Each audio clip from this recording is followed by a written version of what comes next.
TV Bula no ar, o seu canal de cultura, literatura e entretenimento na internet. Eu sou Ademir Luiz e hoje vamos falar sobre Mank, o novo filme do diretor David Fincher e também sua nova chance de escapar do efeito Martin Scorsese. Que efeito é esse? É uma maldição misteriosa que faz com que diretores consagrados, premiados em todos os festivais, muitas vezes até idolatrados, demorem muito para vencer o seu Oscar de melhor diretor. E às vezes ganham quase ali como um favor, né, quase como um prêmio de consolação por um filme menor. Muita gente acha que Cidadão Kane, lançado em 1941, é o melhor filme de todos os tempos. Será que Mank, que trata exatamente de Cidadão Kane, pode ser o grande vencedor da festa do Oscar de 2021? Vamos ver.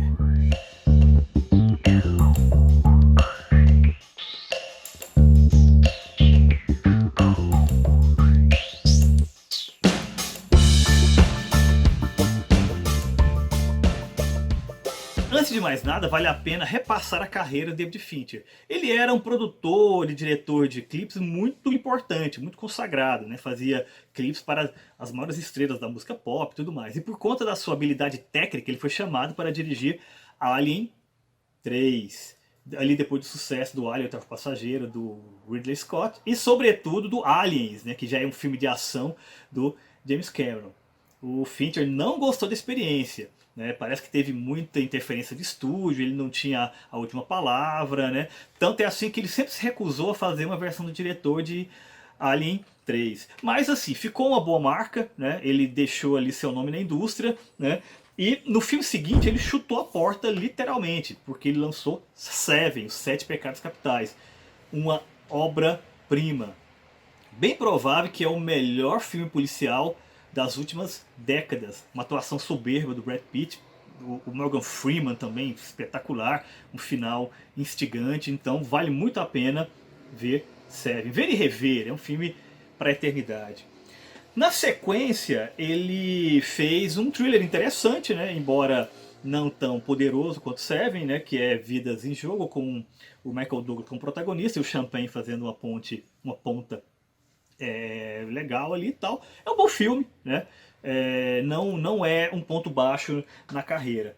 Mas o seu ponto alto vem na sequência, que é Clube da Luta, que é um filme que marcou época, marcou geração, né? É talvez um dos filmes mais importantes das últimas décadas, em qualquer gênero, né? É um filme que reflete a sociedade contemporânea e a coloca em perspectiva. Então, na minha opinião, ainda é a obra-prima do David Fincher. Na sequência, ele fez um estudo ali de estilo, né, com O Quarto do Pânico, outro thriller que é interessante, né, mas é um filme menor dentro da sua filmografia. Vale a pena, né, ver pela habilidade técnica que ele sempre demonstra. Na sequência, Zodíaco, que é um filme que divide opiniões, né, para muitas pessoas é muito lento, né, não tem um roteiro tão interessante e tal, mas é um filme de camadas, um filme de nuances, é um filme que vale muito a pena ver com bastante atenção. E logo depois começou a odisseia do David Fincher para ganhar o Oscar, né? Ele fez O Curioso Caso de Benjamin Button,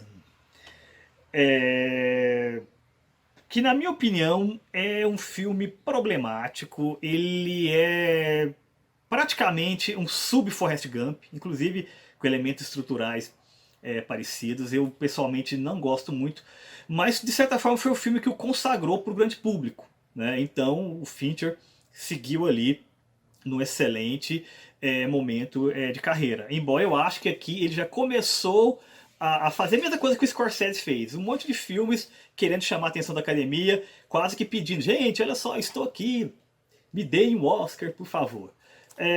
Eu acho que é um filme menor, né? Mas muita gente gosta. Na sequência, ele fez outro filme de geração, que é o Rede Social. Que ele, num primeiro olhar, ele parece muito simples, é apenas uma história ali de um processo, um filme de tribunal, uma tradição nos Estados Unidos e tal, falando sobre a criação do Facebook, mas é muito mais do que isso. É sobretudo um estudo de personagem, né, em que ele analisa o Mark Zuckerberg o criador do Facebook, mas a partir dele ele pensa sobre essa geração da qual ele faz parte, né? É uma coisa muito maior, né? Você tem que assistir a rede social, né, com a mente muito aberta.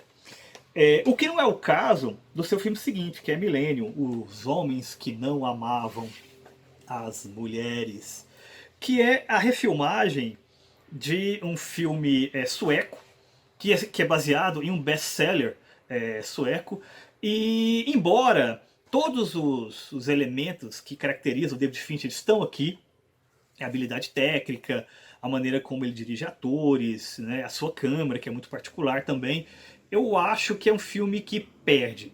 Né? Parece também uma concessão, talvez até uma concessão para o mercado, né? Alguma coisa assim. Eu pessoalmente prefiro a versão sueca. Né? Eu acho muito mais rica, muito mais densa, né? O que é estranho, porque essa densidade é o que caracteriza muitas vezes a obra do David Fincher. Ele consegue levar densidade para um filme que pode ser também popular. Aqui eu acho que ele não conseguiu. Eu acho, inclusive, que ele foi até melhor no filme seguinte, que é Garota Exemplar, que é um filme, na verdade, menor, né? Um filme de transição, né? Um filme que se faz entre uma obra e outra, mas mesmo assim funcionou muito bem. É um bom suspense, muito bem construído, baseado em um livro também, um livro que não é tão bom, mas ele conseguiu enriquecer essa obra literária, então Garota Exemplar vale bastante a pena. E na sequência veio exatamente o Mank. E sobre o que é o Mank? Mank é sobre o momento em que estava sendo escrito o roteiro de Cidadão Kane. E Mank é o Herman Mankiewicz, que é exatamente esse roteirista. E o filme está concorrendo a 10 estatuetas no Oscar 2021. Vamos ver quais. Melhor filme, eu acho que tem grandes chances, né? Esse não é um ano muito forte, então isso favorece também as chances do Mank. Diretor, isso aqui tem que ganhar, né? Ou então começa aquela coisa que aconteceu também com o Leonardo DiCaprio, né? Quanto que vai ser o Oscar do DiCaprio? Quanto que vai ser o Oscar do DiCaprio? O Tarantino já está quase nisso, né? Tá aquela coisa, e aí, Tarantino, quando vai ser tal? Então, diretor, eu acho que também tem grandes chances. Gary Oldman, ator, é uma boa atuação, embora eu acho que não tenha tanta força quanto ele imprimiu em outros trabalhos, mas Gary Oldman é igual pizza, né? Mesmo quando é mais ou menos, mesmo quando é ruim, é bom, né? Então, tá aqui, pode ser que ganhe. Atriz coadjuvante, Amanda Seyfried, uma boa atuação, fazendo a Marion Davies, né? Uma atriz da Hollywood clássica, tal, né? Que tem muita relação com, né, a gênese do Cidadão Kane do Orson Welles. Vamos falar sobre isso daqui a pouquinho. Fotografia é um dos pontos fortes, inclusive que emula a fotografia em preto e branco, né, com várias camadas, inclusive de fundo, né, de não perder o foco do Cidadão Kane, né, que inclusive é uma técnica desenvolvida pelo Orson Welles aqui, claro que usando experiências anteriores, mas desenvolvida por ele aqui, né.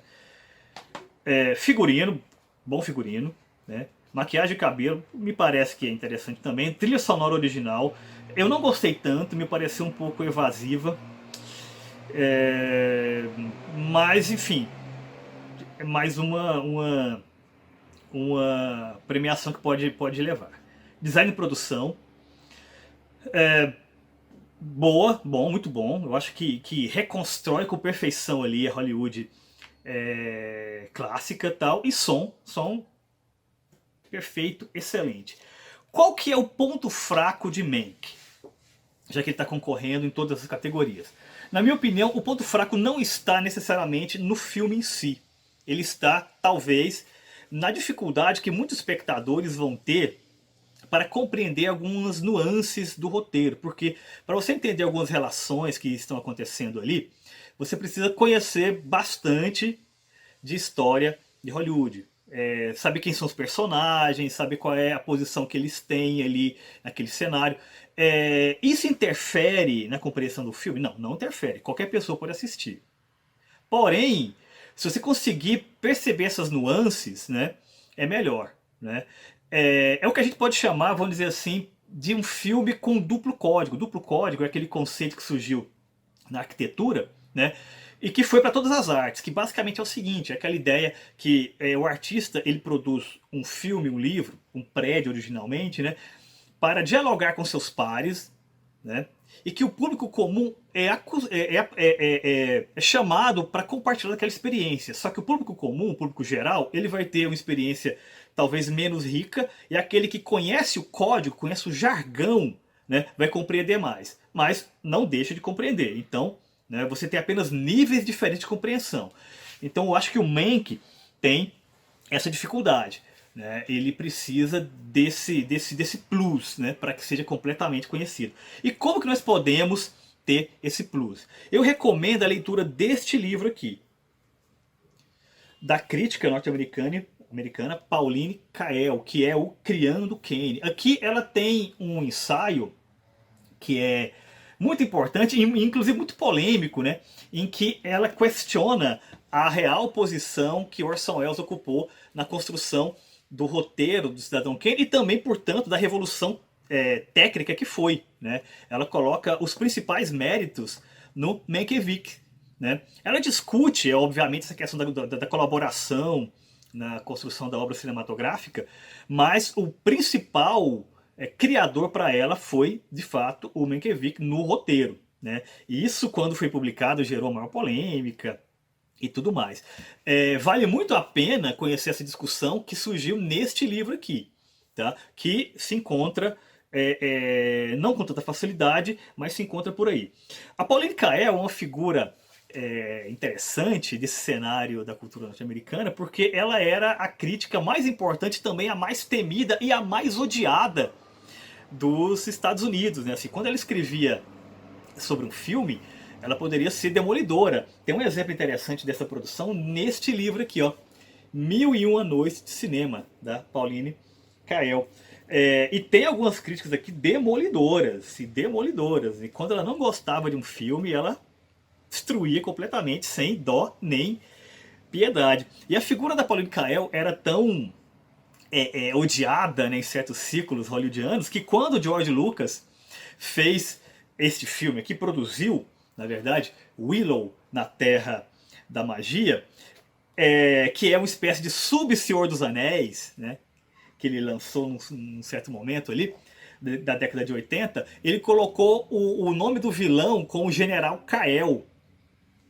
Vocês sabem, para homenagear quem, né? Inclusive, eu tenho aqui, direto dos anos 80, uma action figure, um hominho, né, como se dizia na época, do General Kael.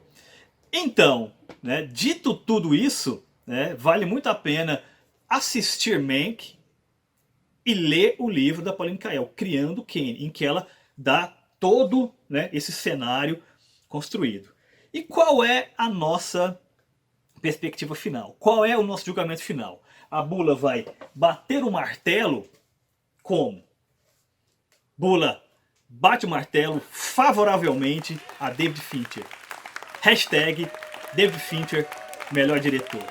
Hashtag Mank, melhor filme.